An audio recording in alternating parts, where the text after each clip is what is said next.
OP Rajbhar यानी ओम प्रकाश राजभर, कांसी राम के चेला, जो पहले बहुजन समाज पार्टी के कभी जिला अध्यक्ष हुआ करते थे और अब वो खुद की अपनी पार्टी एसबीएसपी यानी सुहेलदेव भारतीय समाज पार्टी बना लिए और पूरे लगभग उत्तर प्रदेश और बिहार में अपनी एक्टिविटी दर्ज कराते रहते हैं।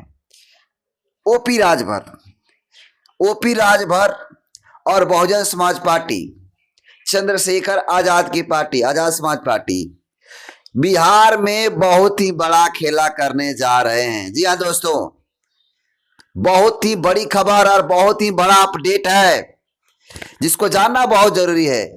पूरी खबर क्या है बताऊंगा, लेकिन उससे पहले अपना परिचय देता हूं। नमस्कार, मेरा नाम हरेंद्र बसंत है और आप देखना शुरू कर चुके हैं धम्मा व्लॉग। दोस्तों, आपको बता दूं कि इस साल 2025 के अंदर बिहार विधानसभा के चुनाव है। तमाम पार्टियां अपना दमखम लगा रही है। उसी दौरान बहुजन समाज पार्टी भी है, आजाद समाज पार्टी अपना अलग दांव ठोक रही है और सुहेलदेव भारतीय समाज पार्टी वो भी अपना दांव खेलने पर लगी है और वो भी जीतना चाहती है। आपको बता दूं मित्रों कि OP Rajbhar times of India के बयान में ये बात कहते हुए नजर आते हैं और कहते हैं कि इंडिया हो चाहे एनडीए गठबंधन हो, खासकर वो एनडीए से मांग की है, अगर एनडीए 29 सीट अगर हमको बिहार में देता है तो हम उसके साथ चुनाव लड़ेंगे, अन्यथा 29 सीट अगर इंडिया गठबंधन देता है तो हम उसके साथ भी चुनाव लड़ेंगे। लेकिन जिस प्रकार से 243 सीटें हैं बिहार के अंदर विधानसभा में, क्या लगता है आपको 29 सीटें ओपी राजभर को एनडीए दे सकता है या नहीं? आप कमेंट कर जरूर बताइएगा। दूसरा, मैं बता दूं आपको कि जनतंत्र खबर पे एसबीएसपी यानी सुहेलदेव भारतीय समाज पार्टी के प्रदेश अध्यक्ष उदय नारायण राजभर जी जनतंत्र खबर के बयान में बात करते हुए नजर आते हैं कि इस बार अगर एनडीए नहीं तो इंडिया, अगर इंडिया नहीं तो तीसरा मोर्चा।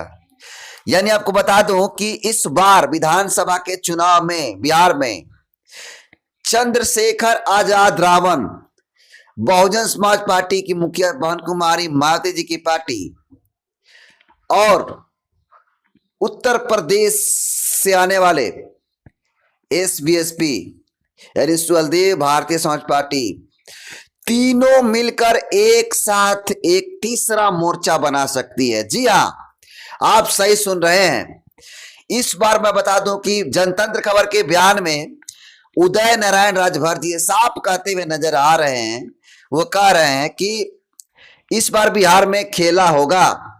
एनडीए अगर 29 सीट देता है तो ठीक है, इंडिया अगर देता है तब भी ठीक है, और नहीं तो हम लोग तीसरा मोर्चा बनाने जा रहे हैं और इसकी बातें चल रही है।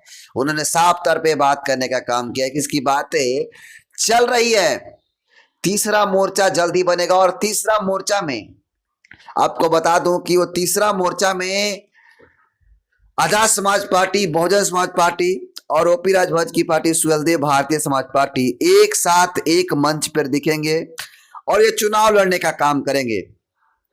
आपको बता दूं कि इतना ही वो नहीं कहते हैं, वो आगे कहते हैं कि चंद्रशेखर आजाद रावण और बहन कुमारी मायावती जी तीसरा फ्रंट बनाकर चुनाव लड़ेंगे और इस जो राज्य है, इस राज्य में नीतीश कुमार बार बार मुख्यमंत्री बन रहे हैं, उनका खटिया खड़ा होने वाला है। जी हाँ, और इतना ही नहीं, तेजस्वी यादव, लालू प्रसाद यादव के पुत्र तेजस्वी यादव का भी खटिया खड़ा होने वाला है।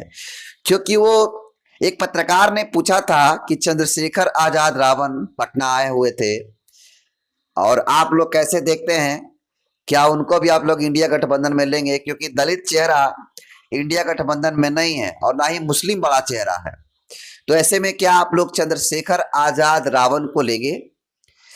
तब तेजस्वी यादव का बयान था, तो कह रहे थे कि सब लोग, अगर हम सब लोग बिहार में लड़ना चाहता है तो हम कहां लड़ने जाएंगे। अब सोचिए, तेजस्वी यादव इस तरह का बयानबाजी का इस्तेमाल करते हैं। यानी सीधी सी बात है कि तेजस्वी यादव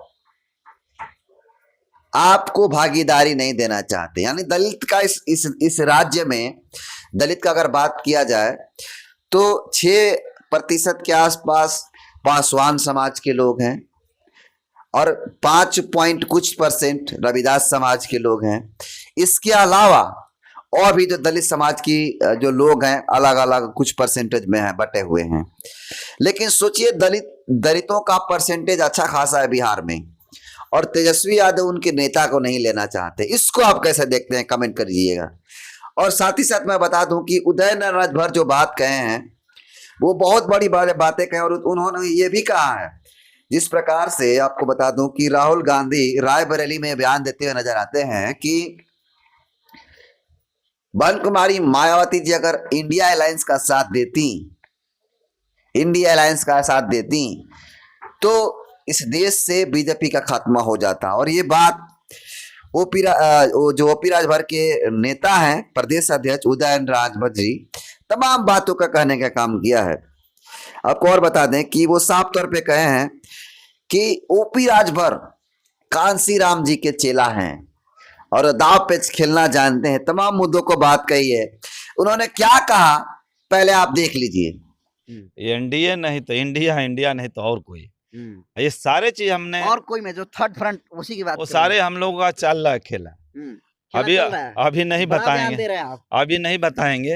हमें आपको समय समय पर बताते रहते हैं कि क्या होने वाला है। लेकिन मेरा एक सवाल है सर, अगर थर्ड फ्रंट बनाएंगे तो क्या आपको लगता है कि जो बिहार में है बहुजन समाज पार्टी हो गई, चंद्रशेखर आजाद की पार्टी हो गई, आजाद समाज पार्टी, असदुद्दीन ओवैसी की पार्टी जो है एआईएमएम के पार्टी के साथ अलायंस होना चाहिए, क्योंकि पिछली बार विधानसभा के चुनाव में आपकी पार्टी के साथ अलायंस था, तो इस बार भी कुछ उस तरीके से समीकरण बैठने की संभावना है? जो भी वंचित शोषित समाज की हित की लड़ाई लड़ता है सभी के साथ हमारी अलायंस होगी।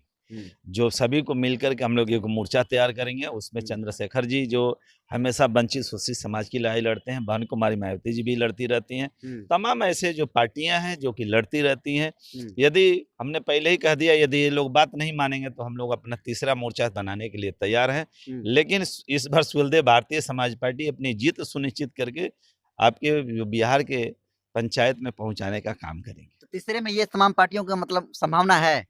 संभावना नहीं है, सुनिश्चित है। देखिए नेताजी बहुजन समाज के हित में हमेशा लड़ाई लड़े हैं, बहन जी भी उसी हित की लड़ाई लड़ रही हैं और वो माननीय नेताजी कांसी राम जी का चेला हैं और हमेशा जहां भी हित समाज की होगी उस चीज को वो बात करते हैं। जो राहुल गांधी जी ने बोले वो जितना भी उनका निंदनीय किया जाए वो बहुत कम पड़ेगा, क्योंकि हमारे नेताजी ने मंच से चिल्ला चिल्ला कर कहे और मीडिया के माध्यम से भी चिल्ला चिल्ला कर कहे कि यदि इंडिया अपना चाहता है सरकार बनाना तो बहन कुमारी मायावती जी को प्रधानमंत्री का घोषणा कर दे, उसी दिन मैं भी उसके साथ चला आऊंगा। तो उसके बाद जो है इन लोगों का इतना घमंड था कि हम लोग अकेले सारी सरकार बना लेंगे। आज देखिए इनकी क्या स्थिति हो गई है। आज भी मैं भी कह रहा हूं कि यदि देखिए बहुजन समाज पार्टी के पास वोट है, कोई उसको ये झुटला नहीं सकता है। यदि बहन कुमारी मायावती जी को यदि मुख्य रास्ते पर उनकी चेहरा लेकर चलेंगे तो बिल्कुल 100% जो विपक्षी है वो सत्ता में रहेगा, अन्यथा एनडीए सबको ध्वस्त कर देगा। तो देखा आपने तमाम मुद्दों को लेकर के किस प्रकार से ओपी राजभर के नेता प्रदेश अध्यक्ष बिहार के उदय नारायण राजभर जी तमाम मुद्दों को बात कर रहे हैं और साफ तौर पे उनका कहना है कि अगर इंडिया अलायंस नहीं देता है सीटें, और खासकर एनडीए की बात की है, एनडीए अगर 29 सीटें नहीं देता है तो हम लोग तीसरा मोर्चा बनाने का काम करेंगे। क्या लगता है आपको, क्या लगता है मित्रों, क्या आपको लगता है कि भाजपा सुप्रीमो और जो इस राज्य के प्रभारी अनिल पटेल जी, क्या लगता है वो तीसरा मोर्चा में शामिल होंगे? क्योंकि बहुजन समाज पार्टी के प्रदेश प्रभारी अनिल कुमार चौधरी जी मीडिया के बयान में प्रेस कॉन्फ्रेंस करके उन्होंने साफ कर दिया है कि बिहार में भी जिस प्रकार से लोकसभा के चुनाव के दौरान हम लोगों ने किसी भी पार्टी के साथ गठबंधन नहीं किया, उसी प्रकार हम लोग ना दिल्ली में किया और ना ही कुछ अन्य जगहों पे किया। उसी प्रकार से हम लोग बिहार में भी किसी पार्टी के साथ गठबंधन नहीं करेंगे, अकेला चुनाव लड़ेंगे। इसका लॉजिक भी आप सबको पता है, और लॉजिक साफ तौर पे यह है कि जो बहुजन समाज पार्टी है उस पार्टी का वोट जब अलायंस होता है तो दूसरे पार्टियों पर चढ़ जाता है, लेकिन उन लोगों का vote transfer Bahujan Samaj party पे नहीं हो पाता है। वो लोग मेहनत ही नहीं करते, ना ही लोगों को मोटिवेट करते हैं बहुजन समाज पार्टी को वोट देने के लिए। लेकिन